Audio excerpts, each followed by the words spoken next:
Hey, here we go. Check this out. This is Whole Nother Level with Dwayne Lindo. You know, frankly, I feel that we shouldn't even be talking about this. Simple as that. The great L. Bushman. They'd have to make so many adjustments, but I don't know what they have to do. They need a miracle. They need her. Our girl, Kristen Yalwin. Yeah, it's going to be another show. Britney Spears has her show in Vegas. The Raiders are going to have their show in Vegas. Frank Mazzei. Did they win the offseason in free agency? Yes. What does that mean? Absolutely nothing. Ladies and gentlemen, the one and only Craig Cousins. How can you not put Tom Brady number one on the Mount Rushmore of quarterbacks? Man, this guy's a legend. Rings speak. And Eric Wilson. I didn't know Eric was going to let you talk. Don't hate the player, hate the game. I've seen enough Facebook posts to know that you're not a Giants fan. Let's go.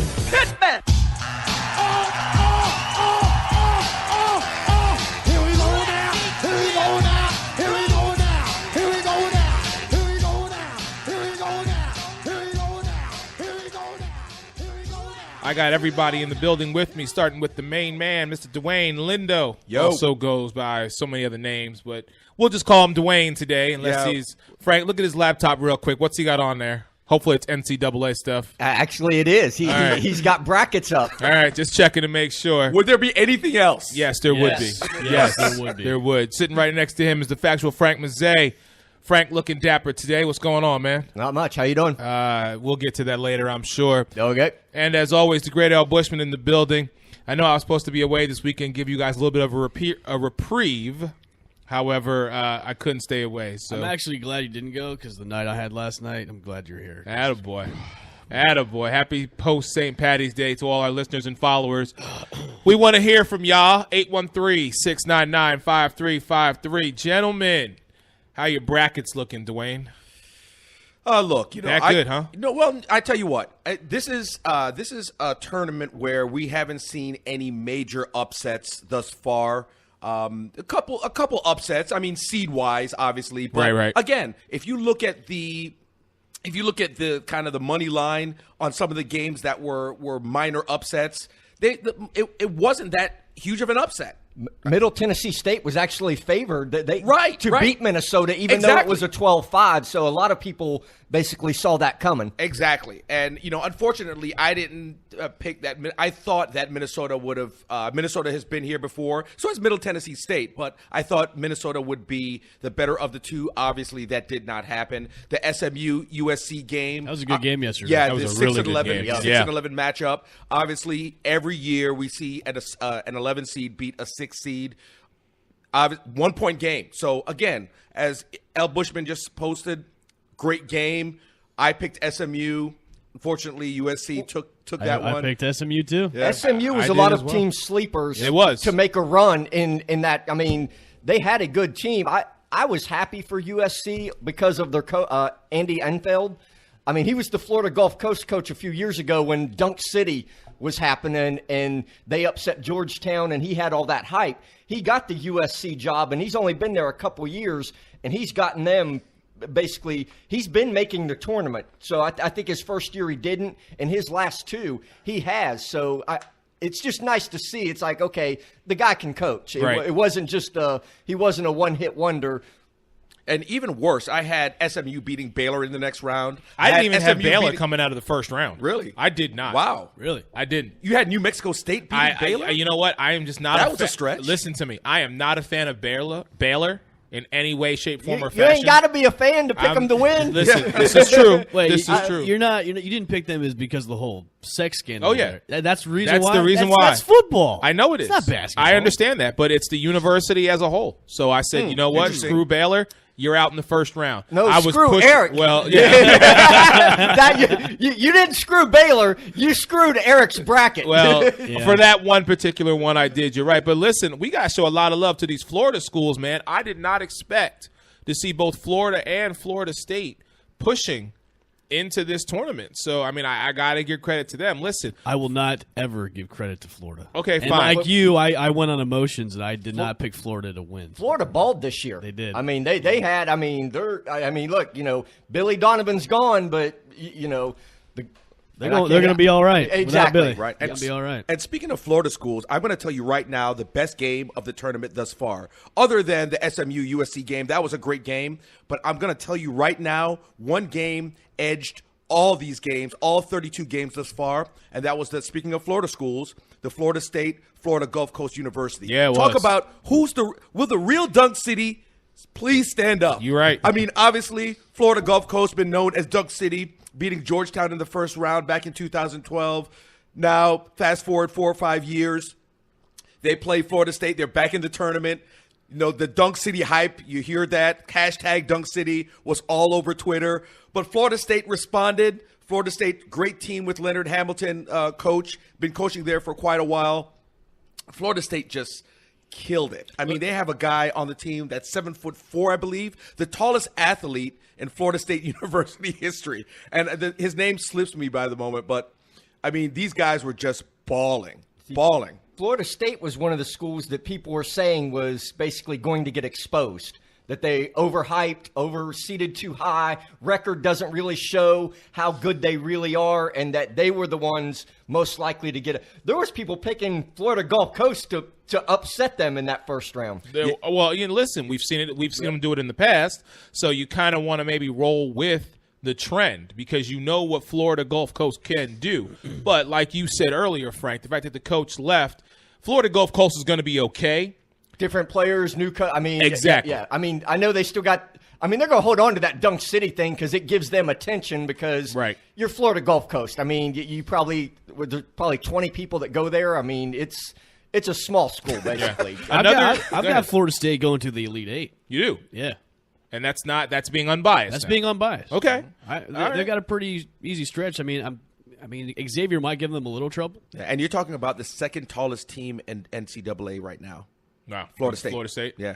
Listen, the first round, that Princeton Notre Dame game, that was probably one of the most boring games until the last probably 90 seconds, and then to see Princeton actually almost upset Notre Dame, I was like, "Are you kidding me?" I was hoping for that. Yeah, I had Princeton winning that game. I had Notre Dame. And Princeton is known for their defense. Princeton, normally you're going to get low-scoring games. It's really with the Ivy League plays all about defense and low scoring and kind of fundamentals, if you will. It's not like the flash you get, with Florida Gulf Coast and the Florida States. Ivy League, they play a different style of ball. Defense is one of their mantras in the Ivy League, and obviously Princeton is known for their defense. So you're not going to get spectacular games when you have a Princeton matchup. Yeah. Who did everybody pick? Who did you pick to win the whole thing?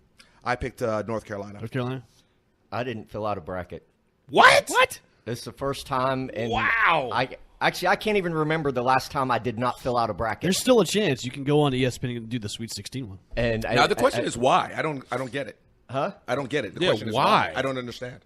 Well, my days off are usually on Mondays and Tuesdays. Okay. This week it got flip-flopped to Wednesdays and Thursdays. Mm-hmm. So basically what I usually do is fill my bracket out at work on Thursday morning on the computer because I don't have internet at home. Mm-hmm. So I have my phone, which is about 4 years old and slow as hell. And the thought of even trying to pick a bracket, and not to mention all the other brackets that people wanted me to join, wanted money, and oh yeah, I'm broke. So yeah, does that about sum up everything going on in Frank's life right now? Well, let me tell you something. I don't care who. It would have to be Jesus Christ himself to stop me from filling out a bracket. Honest, no, no. I'm going to be straight with you. Nothing would stop me from filling out a bracket. I don't care if I'm at work. I have a deadline to fill. It doesn't matter. I'm filling out a bracket, so it is written. So shall it be done. Wow. I didn't even get out of bed Thursday till basically the games were already starting. So yeah, I mean, that's on a day off. I try not to get out of bed, so I get it. All right, so you've got UNC, Great L. Bushman. Well, how many brackets do you have, Dwayne? About 6. Jesus. See, that's how many fantasy football teams I usually have, not brackets. Holy crap. I have 4 from ESPN, 2 from Yahoo. So do you have North Carolina winning all of them? Actually, I have Villanova winning 1, just kind of Oh, you want to switch it up a little bit? Yeah, you have to. But, I mean, I feel pretty confident in North Carolina. North Carolina has a solid squad this year. I really don't see anyone beating them. See, Duke. The good thing, though, is that for the first time also, I can be completely objective.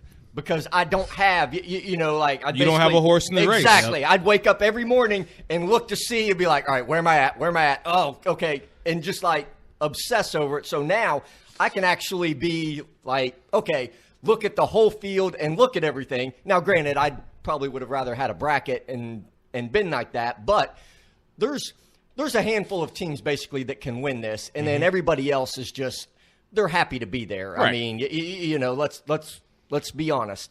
So I've got Kentucky winning in one, and I've got Duke winning in another one. So Yeah, that's I'm not sold on Duke. Duke had some trouble going into the ACC. They won the ACC tournament. I'm sorry. Well, let me rewind a little bit. Yeah, they won the tournament, but I meant the regular season. Playing North. Don't matter now. That's what I meant. Don't Yeah, matter that's now. what I meant. I meant going at the back end of the regular season, playing North Carolina. I really thought they were on the decline, and yes, they obviously did win the ACC tournament.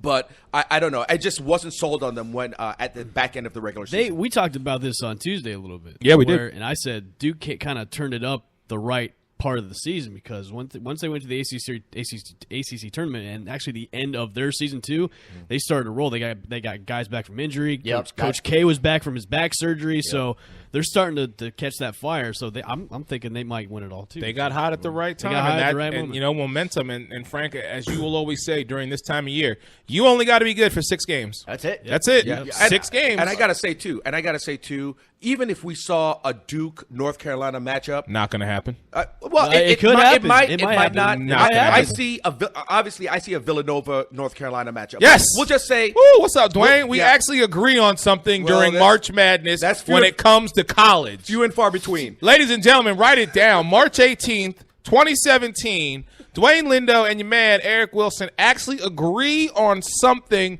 when it comes to college sports. More importantly, March Madness, because that is my final matchup. It is Villanova versus UNC, and I have Nova repeating. Well, we do have a game that just started. It's the Notre Dame West Virginia game that just Yes. started, so that's rolling right now. Now here I won't be objective. West Virginia, I'm rolling. They got past Bucknell. Did anybody see the Oklahoma State Michigan game? Because Michigan almost gave that game away too. Yeah, they did. I mean, they were up by like 10 there towards the end, and Oklahoma State just like roared back. You know, and of course, I had Oklahoma State winning that game. I thought they would top Michigan. Michigan wasn't didn't sell me in the Big Ten this year. Talk about giving up a game, that Northwestern Vandy game. Don't even talk to me Bonehead about that. Play foul. Are you kidding me, man? I thought for sure Vanderbilt, because you and I had actually discussed that one, because you said to me, I picked Northwestern. You did. I did. I You picked did. You Northwestern. picked Northwestern, and I said, no, I'm going Vanderbilt on this one. And I was just like, I did actually see part of that, and I'm like, come on. Well, I tell you what, if the player from Vanderbilt would have made that there was 13 seconds left or 10 seconds left in the game, so there's plenty of time. Obviously, it was a mistake to foul him. You don't foul when you're behind. You foul when you're ahead. So that's a typical lack of just he didn't look at the scoreboard. I don't know what his issue was, but It's like the point is the Chris Webber calling the right. timeout. But here's the point. The point is there was plenty of time to make up for that mistake, and they didn't capitalize. So, I mean, they had a chance for an offensive rebound, chance for a shot, chance for an offensive rebound, didn't get it, and we saw the end result with Northwestern winning. I mean, look, Northwestern had never even made the tournament, ever. I mean, in the history, it was their, not only did they make it, but then they win a game. Right. I mean, and look, I don't like Northwestern, but I like Doug Collins, the fact that his son is coaching Northwestern, that's kind of, you know, I would like to see him do good, and trust me, he's not going to be at Northwestern long because you know somebody's going to throw him some money and be like, come on over. They got a tough test today against Gonzaga. And from what I hear, too, Northwestern has the Friends, or not the Friends, but the Seinfeld connection. Yeah, Julia Louise Dreyfus went there. So she was actually at the game when they played Vanderbilt. So she's going to be throughout the tournament. It's kind of pretty cool. Speaking of being there, I didn't even realize this till it actually happened, and the great Al Bushman reminded me, our girl Kristen she went to the first round. She was in Orlando watching Florida, and she had a Florida shirt on. She had a Florida Gator shirt on. So I'm sending her a message. I'm like, Didn't really mention to anybody on the show she was going to a major sporting Right. event at all. I I'm thought she like- just went to get drunk. well, I said to her, I said, how many teams do you support? Like, we've seen this girl support the Browns, Ohio State, the Bucks, the Patriots, Florida Gators. I'm like, girl, how many teams you got? Well, look, I give her a pass. Reason like a being Tony is and a because Pablo. I'll give you 2 teams in different conferences, college teams, and that's it. So she has her 2 teams: Ohio State, Big Ten, And SEC, Florida. So Okay. I'll give her that. But football, she's got the Browns, the Bucks, mostly just Joe Juravicious. And then Right. one day she came in with a Patriots gear, and I'm like, girl, what are you doing? Like, She's supporting her team. I guess so. West Virginia's already up 10-0. Yes. Let's see if they can keep that in the fourth quarter. Well, they jumped out on Bucknell early, and then again, West Virginia's problem is offensive scoring. Usually, I mean, they lead the nation in turnovers. I mean, their press and their defense is amazing. But if the refs start calling those little ticky-tack fouls, it can take them out of the game. But they always go cold at some point during the game, and that's what ends up biting them in the butt. Right. And, we saw West Virginia in the tournament, and not I'm sorry. They played in the Big 12 championship game. Yes. And they played in the championship and lost. Yep, Iowa State. Yeah. Wow. All right, gentlemen, let's take a quick break. When we come back, I'm sure there's more we're going to get into when it comes to March Madness. But there are a few other sports things going on that I would like to discuss with everybody. You're listening to us, Hold On Level, live at Cowork, Florida. We'll be right back.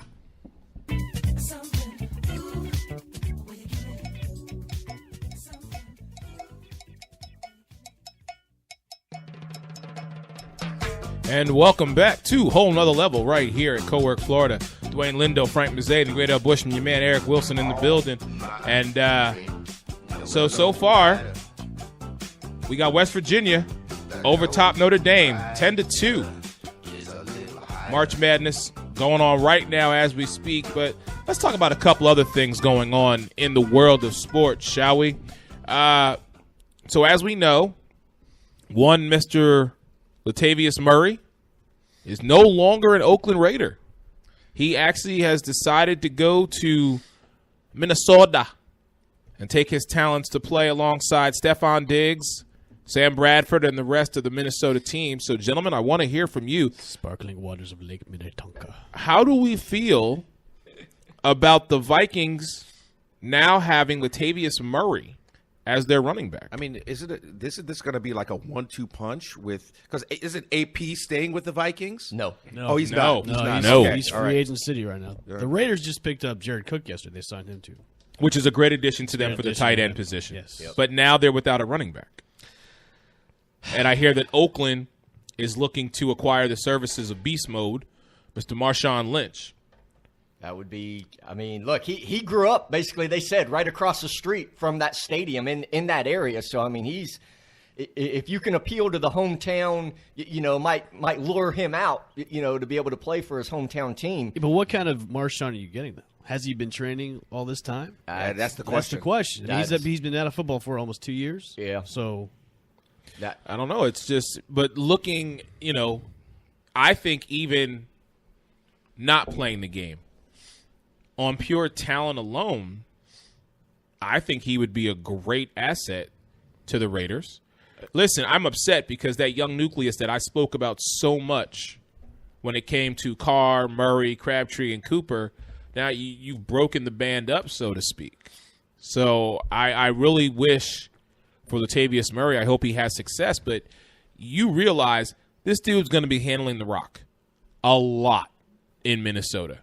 Because Sam Bradford, it's terrible. yeah. I mean, look, Minnesota needed a running game. I mean, they didn't have one, but their problem, their offensive line stinks, and he's going to have to run behind that line, and Sam Bradford stinks. So their defense that's not their problem. It's those things, basically. I mean, but is he the best running back that they have now? Yeah. I mean, that's not saying much. I mean, but I think Latavius Murray can play. Yes. But they need to, again, offensive line, and why Sam I mean, it's still just Mike Zimmer.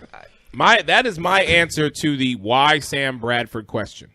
I'd have got. I mean, you had so many other guys. I mean, A.J. McCarron, I would have taken over Sam Bradford and tried to work out a trade with the Bengals over. I mean, it's just sad to see a team that's not that far away. I mean, again, defensively, okay, you don't even have to worry about that side of the ball. It's stacked. It's solid. Right. Offensively, you got a line that can't block. You got a quarterback that's not mobile and can't run. I mean, that's just not a good combination. Recipe for disaster. Yeah. And in a division where, Green Bay has been dominant for so many years, Detroit got better last year. However, towards the tail end, they just did not seem to have their stuff together. So we'll see what adjustments they make to kind of get them over the proverbial hump. You have to have some stability. And I'm sorry, Sam Bradford is not the answer to get you to the postseason when it comes to the Vikings. So I wanted to get your gentleman's thought and opinion about that. 10-4 right now, West Virginia over Notre Dame. They got about 15 minutes in the first. I mean, I don't blame Murray. I mean, he's got paid. Oh, yeah. He's taken. He got his money. All right, so let me ask you guys a question. AP's still out on the market. Marshawn may come back. This has to be an enticing deal to get him out of retirement because he's doing so much now with endorsements and video games and talk show appearances and Skittles, and being on the league a couple of times. So it has to be some kind of, okay, this is what we're going to offer you to come in. And he said it before. He'd rather stay retired though, even though he's coming back to his hometown if they offer him something. But if you're the Raiders, do you try to pursue a retired Marshawn Lynch, or maybe do you go after Adrian Peterson, who you don't know really who you're going to get? I mean, you're going to get AP, but this is an older, broken-down knees AP. I mean, he can still hold the rock, but he's good for 2 downs, basically. He's not a 3-down back. He's not a good pass blocker. So, I mean, he's a liability at this point. Right. I mean, you might get two good downs out of him, but again, that depends on what kind of shape he's in, which he's probably going to be in shape. It's but just the knees, man. He can't be your only option. If you bring him in, you better have somebody else that's at least pretty good, to go along with him. We're looking at this running back draft class. It's deep. So you might be able to get away with a steal, picking up a rookie here, viably cheap, or maybe even after the draft, you might be able to pick somebody up. Yep. So I agree with you, Frank, if you are looking at trying to pursue Adrian Peterson. But I think the more along the lines of what you're asking, Radel Bushman, is AP or Marshawn Lynch. Because one guy, it's his knees. The other guy hasn't played in 2 years. If I'm going to look at it from that angle, I'm going to side with AP. And I say that because he's still been in the league and because we don't know what we're getting from Marshawn Lynch. Now, again, I will still say talent alone, listen, Marshawn Lynch being the black and silver there's something about playing for your hometown that gets people just a little more amped up, just a little more excited. They put a little more stank on it. So, if you pay him in Skittles, he might come out. Or you could be like the Seahawks and sign Eddie Lacy and then have a weight clause in your contract. You have to hit a weight goal. But their weight goal was basically, we don't care if you come in big. We don't care if you are fat. Exactly. It's like, they gave him a goal, but it's like 246 pounds or something, which, damn, if you can't come in under that, then you got problems. I don't know what's up with him. I don't know why he can't stay slim. And he's a running back, for God's sakes. And last year, he dropped 30 pounds last year, and then he got fat again. He's big boned. He's heavy structured. He's on that Oprah diet or something. But is Seattle that hard? Seattle's run game last year was terrible. You didn't know who you were going to get. Nope. They had Christine Michael, gave him away to Dallas, and then you had Thomas Rawls who got hurt, and then it was just running back by committee. So you signed Eddie Lacy, who didn't really do anything last year. Speaking about he got fat. He got fat and got replaced by Ty Montgomery. If they can get him, maybe they just want to use him on third downs because, he's going to be a load. Short yardage, maybe, goal line situations. I can't imagine he's going to be your every down back like that. But, keep him away from the buffet, you might. Yeah, you're going to have to still draft one, or you need another running back because their running game was terrible also. Speaking of Seattle, rumors out there swirling that the Seahawks might actually try to trade Richard Sherman, Yep. where would he go? Tampa. You really want to bring thinking. You really want to bring Richard Sherman down here? Now you've seen his body of work, both on No, and off the I field. wouldn't want him on the Bucks. Okay. All he does is talk. He Right. has like one interception, and then he. Well, he's that God. was my point.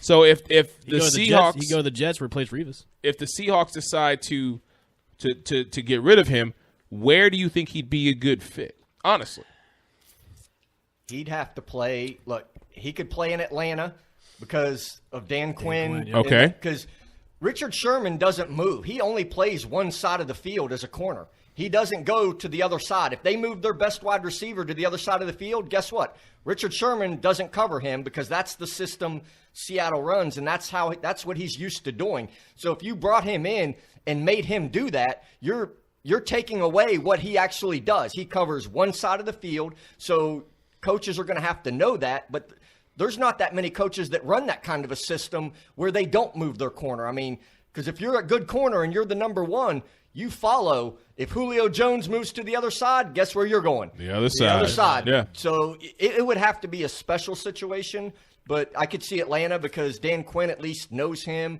and that kind of a system. Honestly, that's the only answer I could come up with. I got an interesting position for you, and I'm being totally biased when I say this, so you gentlemen know where I'm going. But Philly. I could see Richard Sherman in Philadelphia playing opposite Jalen Mills for a couple reasons. First off, he got a mouth on him, and we love that in Philly. If you got a mouth and you can play, okay, come on board. But more importantly than that, Richard Sherman brings the experience, and I think one of the issues that Philly needs to kind of work on is beefing up their defense, specifically at the corner position. We've got a young guy in Jalen Mills who I'm swearing by right now, and you guys are going to hear me talk about this guy all next season. Oh, great. Yeah, you are. It's going to be forward to it. Smalls. Can't wait. It's going to be Smallwood and Jalen Mills. Don't get him started on Smallwood. I like Wendell Smallwood. I do. God, your run game is going to be so bad next year. No, it's not. Okay.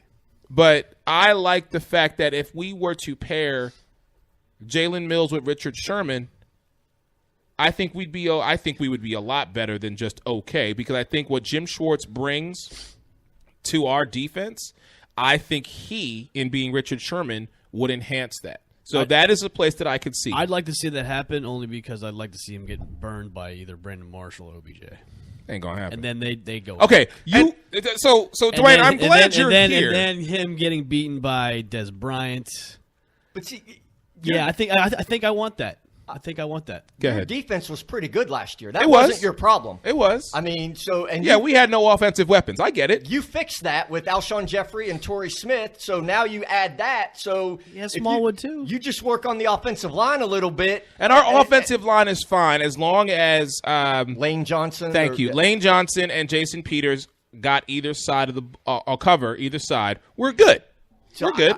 I'd focus more on that side because, like I said, I think you fixed your main problem. Now you can go into the draft really not need. I mean, yeah, you may still want to draft wide receivers and stuff, but that doesn't. You don't have to be desperate now because you've got at least for 1 year, you got those guys. Right.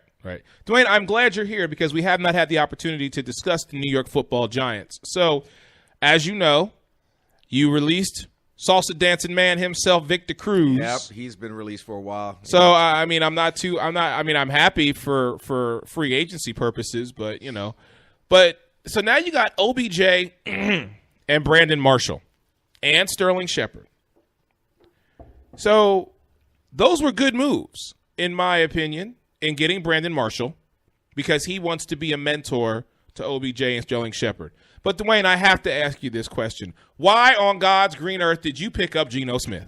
What were you thinking when you picked up Geno Smith? Look, I mean, the Jets fans right now are praising the Giants and saying, thank you for getting rid of this guy off of our team. Have him. Look, I mean, Well, you got to have a back. I mean, Yeah, somebody's you got gotta to be have your somebody. backup. exactly, and that's what I'm getting at too. I mean, you're gonna have Geno with all the problems that Geno's had. I mean, everybody's talking about him being a head case. Look, I'm not happy. I'm not jumping up and down in the streets that the Giants have picked up Geno Smith. But look, we need someone. He's mobile in the pocket. He's a mobile quarterback. You have to have someone, and Frank just hit the nail on the head. You have to have someone to back up Eli Manning. Eli Manning could, if he takes a fall, obviously he's getting older. I have a lot of confidence in Manning, but you have to have someone to back him up that's somewhat reliable, has been in the game before. We know his body of work, although I'm not going to say it's the greatest, but we know his body of work. And we can kind of, or I think we could rely on him at least a little bit. So sure I don't mind the pickup at all. Don't. I'm sure Brandon Marshall was like, son of a bitch. Yeah. Man. God damn it. following me. Plays, though, at least Eli doesn't get hurt. So the odds of Geno really doing anything besides holding a clipboard are basically slim and none. And here's the thing. If Eli needs to come out at some point for a series or two, I would think Geno would be able to. I would hope that Geno could hold his own, for a few series if Eli needs to come out for whatever reason. So again, with all that being said, it's good that we picked him up for a backup. I mean, that's. But you also got Josh Johnson. Well, yeah, but again, Josh Johnson hasn't been. Yeah, exactly. Josh Johnson. We don't have a body I'd of start work with Josh Johnson Johnson over Geno Smith, though. Come again? I'd start Josh Johnson over Geno But Smith. here's the difference. Here's the major difference between the two. Geno Smith, Is we terrible? know what he. Well, no, Geno Smith, we know what he can do on the field. Take the whole head case thing out of it. We know what he can do on the field. He's been in battle. Johnson hasn't. So He hasn't in a while. When he played for the Bucks, he started a couple games. Well, yeah. I mean, he went to some small school. I mean, the last time I heard of him, he played for the Bucks. 5 years ago, 6 years ago? Product of University of San Diego, I believe. Yeah. But we really haven't heard from him since the Bucks. Backup for the Giants, but good. Look, Geno has proved himself, or somewhat proved himself, on the field. He's been in battle. That's the point. So if you're New York, if you're the Jets, where are you going to go for a quarterback now? You still got Bryce Petty. You still got Christian Hackenberg. Who cares? They're going to draft one again. Yeah. So JPP did actually sign his contract, 4 years, $62 million, club hand and all. Hamburger helper. So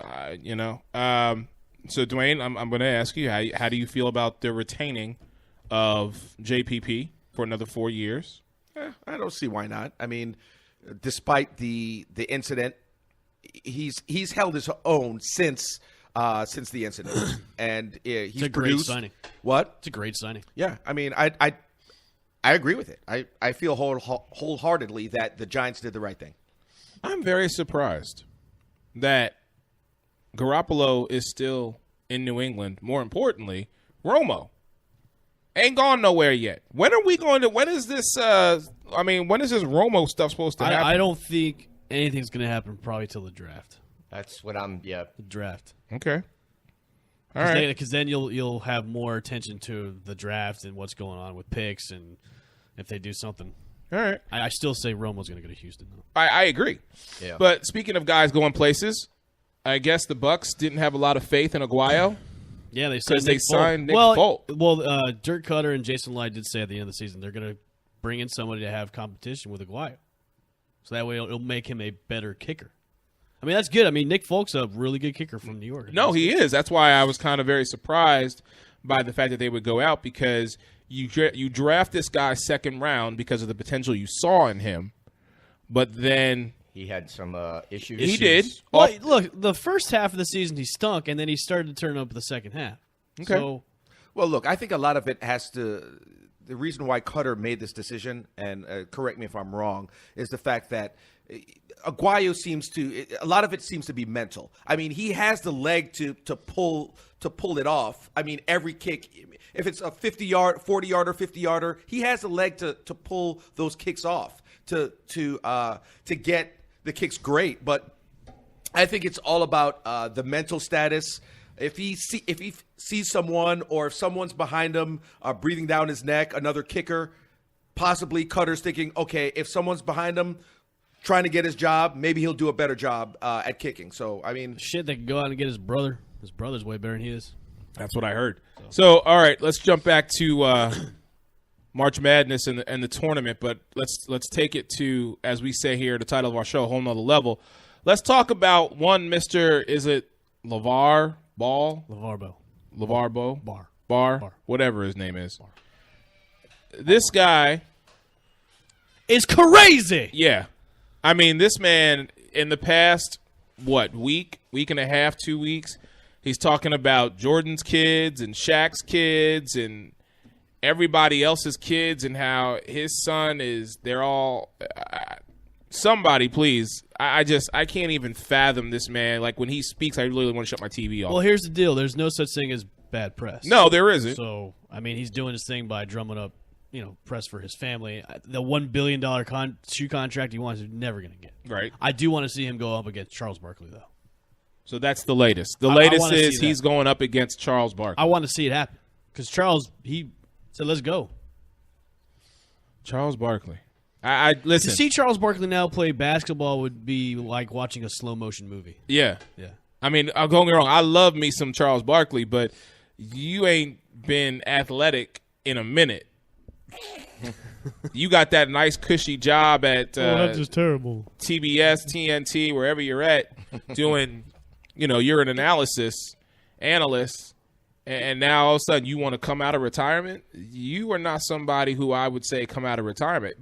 No disrespect to the man, but if I'm looking at him and I'm looking at LeVar Ball, I'm like, I may have to side with the latter on this one. I feel bad for LeVar Burton. A lot of people have been Yeah. hating tweets because they all think he's LeVar Ball. He's like, no, I'm not him. I'm LeVar Burton. Is he actually getting hate? He's getting hate tweets. It's like, I'm not him. Or stupid. Yeah. Jordy from Star Trek. Yes, exactly. Reading Rainbow. Mr. Reading Rainbow.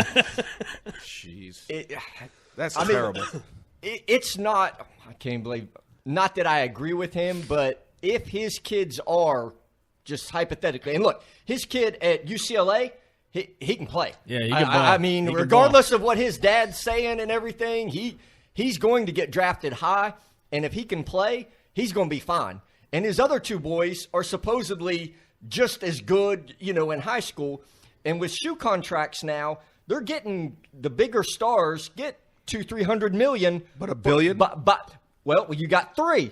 I'm just saying, $200-300 million for a shoe contract is not outrageous right now. If you look at KD's deal, Steph Curry, and some of the going rate. Now, granted, they're again superstars. I'm not saying that his kids are that or them, but if they turn out to be and they can play, I mean, look, the dad's already got his own clothing line that Big Ballers, Big something? Baller, Big Ballers, yeah. Triple B, Yeah. whatever. So it's not out of the realm of possibility, but I don't think it's going to happen. But I mean, look, the best thing that his kid can do is get in the NBA and tear it up. I'm just surprised that, someone is not whispering in his ear.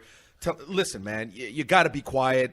Stop it. You're ruining it for your sons. I mean, like Frank said, these guys can ball. I mean, they actually have a chance of, possibly getting that deal, making money. But look, by opening your mouth, you're making a dumb decision by opening your mouth, plain and simple. And I'm surprised no one's getting in his ear and telling him this. He's getting his 15 minutes. I mean, if you want to say living through his kids, probably, he's getting attention for himself. He's been on ESPN, Sports Nation, Undisputed. I mean, he's making the rounds, and each time he gets to promote himself, his kids, his clothing line, his whatever, he's going to come out with maybe he might even come out with his own shoe line or hygiene products or something. I mean, before it's all over with. I don't know who. I think it was Barkley or Jordan because I know he was saying stuff about Jordan where somebody said, why would I play this guy when he only averaged 2 points his whole life? Yep. I mean, here is my thing, and I'll touch on what Dwayne said. As far as someone being in his ear, no, I think it's the exact opposite. As opposed to someone telling him to sit down, everybody's telling him, no, man, get yours. This is the time you need to go out there, and if you want to live vicariously through your sons and you want to promote your children, go ahead and do that, and don't be quiet about it. Because you know what? I think there are more fathers out there who need to go out there and promote their sons. Now, granted, that does not mean I agree with how he's going about it. Yeah. But what I'm saying to you is, how many of these young kids, how many of these young men don't have that father figure to really uplift them through the high school and the college level? A lot of these young black kids, who do we hear about? We hear about their mothers, what their mothers had to sacrifice, what their mothers had to go through as single parents raising 3, 4, 5 kids. For one of them to actually make it out the hood, so to speak, or out the ghetto or out of that environment and transition into a world where you're getting paid for your talent, you're getting paid for your athleticism, and you kind of took your family, brought them up out the muck, so to speak. You know what I'm saying? So I applaud LeVar Ball for what he's doing as far as promoting his children. All that other stuff, yeah, I'm sorry. Excuse my language. Keep that shit to yourself. I don't want to hear it.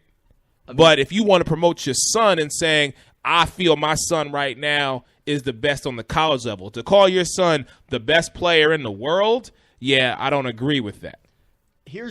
Look, by all accounts, he did a good job because everybody that's met the boys, they're all, you don't hear about them getting into any trouble. His one son that's at UCLA right now, he's not even a score-first guy. He can score, but if you look at his stat line, he's getting over 10 assists a game. He leads the league in assists. He passes the ball. They're comparing him to Jason Kidd. And, look, if I'm not saying he's Jason Kidd, but when they start bringing up comparisons, Jason Kidd was an assist machine. He passes the ball. He makes guys around him better. So his son's not even playing with a selfish me first. And Steve Alford has said that LeVar Ball's not been a problem at all. So, again, I think I'm more with you, Eric. I don't like how he's doing it, but hey, he believes in his boys. It's every day. Look, when Venus and Serena Williams first came on the scene, what was her dad out there? People thought that he was crazy. Yep. Because he was talking about how his girls were just, and everybody's like, well, who is this crazy man? So it would be nice, though, eventually to see him kind of just take a backpedal. Step back. Yeah, yes. Exactly. Be like, all right, boys, this is about you, but man, he's got 2 more coming. So LeVar Ball might not be going away. He might have his own reality show before it's all over with. Jesus. All right, let's take a real quick break. When we come back, I do want to touch on a little more March Madness, but then I want to talk to you, gentlemen, because I think it's actually going to happen, and I'm slowly going over the fence and jumping on board and saying I believe in this. McGregor Mayweather. So when we come back, we're going to talk about that. You're listening to us, Whole Nother Level here at Cowork Florida. Be right back. And welcome back to Whole Nother Level live here at Cowork Florida. Your man Eric Wilson, joined by the great Al Bushman, Factual Frank, and Dwayne Lindo. Always remember, people, you can check us out on iTunes. As always, the replay is up on our website, www.hnl3.com. Want to remind y'all, coming up in 2 weeks, we're going to be at Ferg's. Opening day. Yankees Rays. Make sure y'all come check us out for our baseball, where we're going to be, where we're going to be all season long, giving you all Rays talk. Big shout out again to Mark Ferguson at Fergs for letting us come and handle that. We're also going to be shooting our commercial. We got a wiffle ball contest going on that day. It is the wiffle ball drunken relay. Wiffle ball drunken relay. We got that going on for you. So make sure y'all come check us out at Fergs. April 2nd, Whole Nother Level is going to be there. All right, gentlemen. Looks like West Virginia might actually let Notre Dame kind of back in this game. Last I saw, the score was 32-29 with about 4 minutes left. So we'll see what happens towards the end of the first. But West Virginia is going to need to pad on the points here because, as Frank said earlier, they're not known for offense. So you try to rack up as many points, not put Notre Dame into the game. But we'll see what Notre Dame does with cutting down the lead. Yeah. So, all right, gentlemen, as I said before the break, I might actually be jumping on board with this, so I want to hear from you. I believe I guess there was some type of press conference that was going on at MSG. Conor McGregor said that he actually is going to go into boxing. And I'll read to you what I got from right here from Score. He says, nobody in this, referring to Conor McGregor, nobody in this boxing game knows what's coming. When I step in there, I'm going to shock the whole world. This man is pretty serious on stepping in the ring with Floyd Money Mayweather. Well, look, it's about showing him the money. Now, how has the money implication come to play? Because I would imagine that he's not going to step in that ring unless he's getting a little bit of a purse there. $100 million. There you go. I think that's the only thing holding up this fight. And actually, Conor McGregor went on Twitter last night to confirm he is going to box Floyd Mayweather. So $100 million purse. Wait, no, is it confirmed for $100 million? Or is that just the talk I think about that's what he wants. That's what he wants to do it because look, if he gets his $100 million, and if this fight happens, and I say if in quotation marks, you ain't never going to see Conor McGregor in the UFC ever again. In probably anything because he's got movies and he's built himself up so much that he gets his $100 million, he could walk away and he's still going to make. I mean, he's still making money now doing appearances, and he filmed what was it, the Triple X movie or something with Got Vin me on Diesel, that one. or I'm just saying he's probably done as good a job of anybody as marketing, building his brand, so to speak. And if he gets this kind of a payday, he's going right off into the sunset, and basically you ain't never going to hear Conor. Well, you'll hear from him again because he'll probably be acting and everything. Look, the UFC still has to sign off on this because he is under contract. He can want to box all he wants. UFC's not just going to let him go and box unless they get a little something, to try and make up that $4 billion that they paid, for the company. So, and again, glove size.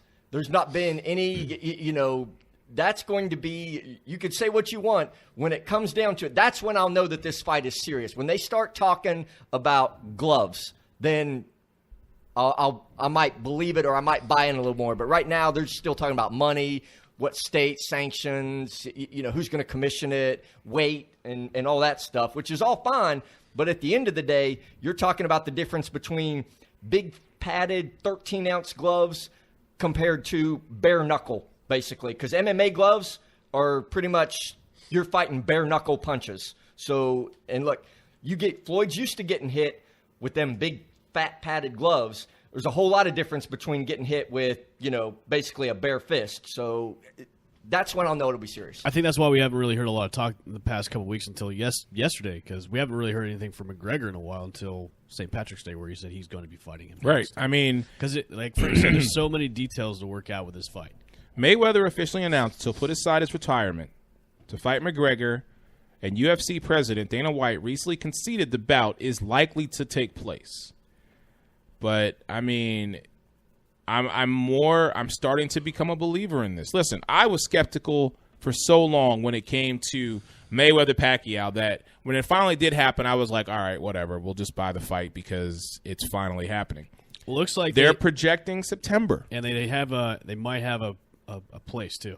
They're saying Madison Square Garden as the spot. So think about it: the mecca of the sports world, hosting the fight that everybody wants to see in September. Can you imagine? I mean, I just wrap your head around that for a second. I know we've touched on it here and there, and we haven't really delved too well into details about it, but we do talk UFC here on a whole nother level. We do talk about this, but we've kind of just thrown it out there just as something to actually just kind of, it was a filler. But now we're starting to see the snowball effect little by little. And now that Conor has actually come out and said something. Now, was it a coincidence that he said it on St. Patrick's Day because he's Irish? What's better day than do it on the luck of the Irish? I'm just saying. St. Patty's Day. Tell everybody you're going to fight Floyd Mayweather. This could be a publicity stunt. It could be. But the fact that I'm actually hearing from Conor, and Conor, on paper, to me, honorable guy. He's backed up pretty much everything he said he was going to do. So that's why I'm kind of like, all right, maybe there is some realism to this. Maybe come September, we might actually see this fight happen. I think everybody wants to see. Everybody wants to see. I want to see that. Everybody wants to see. And then go to your bookies or whoever you got and put money on Conor. Because if he wins, you're going to win a lot of money. Here's what I don't like about it, because if this fight happens, hypothetically, look, you're holding up basically the championship belt for the lightweight division. That's true. Because if he's going to fight Floyd in September, guess what? Guess where he's not fighting before that? He ain't going into the octagon and fighting anybody if he's got to get ready for Floyd because, he might get softened up a little bit, because right now, I don't know what's going to happen with Khabib and Ferguson, if they're going to try and rebook that, or if Khabib can even make that weight. I mean, which it doesn't. So you at least have Ferguson as your number one. Conor's not fighting him right now if he's trying to fight Floyd. So you're just basically holding up a division and a championship belt. Of course, the UFC's been doing that a lot now with their new ownership group. And it's like, it's kind of like, oh, you get a title and you get a title and an interim title for you. You're all champions. I mean, I don't like that, but I mean, look, if the fight happens, I mean, my goodness, the pay-per-views, even if it is a train wreck, people will still probably buy it and watch it and bet on it. They could make that fight to the way with the big bouts back in the day with like Tyson, Holyfield, those side shows where it was a huge event, and especially if it goes to Madison Square Garden. Can you imagine just all the other participants, all the other boxers that night? Like, they know that, okay, this is my time to really show out because the title fight, the title match that everybody wants to see is McGregor-Mayweather. Undercards are going to get their names made that night if they put other people on this. Because, I mean, for undercards, you could do a mix of UFC and boxing. Have a couple of UFC fights, have a couple of boxing fights. So everybody gets a mix of both for undercards. That'd be interesting. It really would. I don't know. Yeah. I mean, actually, that is a good idea. Yeah, but it's two different rings, though. So you have to, how are you gonna do that? You know what I'm saying? You got the octagon versus the squared circle.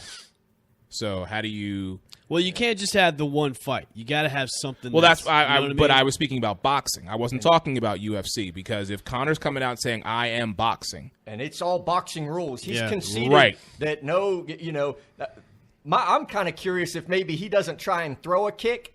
Just because no, Conor, no, you're not supposed to kick in this sport. I'm just disqualified though. Cut it out. They might.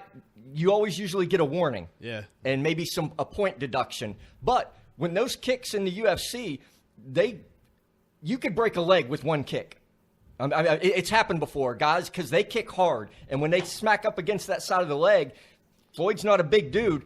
If he could just get one quick one in, that might hobble. I'm just saying, you start looking. I mean, yeah, he'd get warned. I don't think he'd get disqualified like on the first, but if he did it again, most likely. But usually UFC, you at least get a warning, and if it's that egregious. But in the event, we'll just say hypothetically we go with your scenario where he kicks him, gives him one swift kick, and actually does some damage. Wouldn't he be disqualified then? I mean, it would be, again, it just depends on the ref and if they want to give him a warning, if they want to, because if they canceled the fight, Madison Square Garden. There'd be a riot in New York. Exactly. There'd be a riot in New York. Yeah, there'd be, yes. Nobody wants to be that referee because he'd have to be like, let me leave here for a moment and get out of the building into my car and then call in and be like, yeah, I just disqualified Conor McGregor. Peace out. Yeah, exactly. I'll have to go witness protection program. Yeah, really. So, update here. West Virginia Notre Dame game. We've got 40-33 right now before the end of the first. West Virginia's still up by 7 with about a minute left. So we'll see what happens going into the second after halftime. Gentlemen, this has been great. We're gonna go ahead and ride out of here because I want to go actually watch this game on something bigger than my phone. We're back in studio next Tuesday. For Dwayne Lindo, the Factual Frank, the Great Al Bushman, it's your man Eric Wilson. And until then, we've taken you to a whole nother level. We'll see you next time. Chief, mate, what do you want to do tonight? The same thing we do every night, Pinky. Try to take over the world.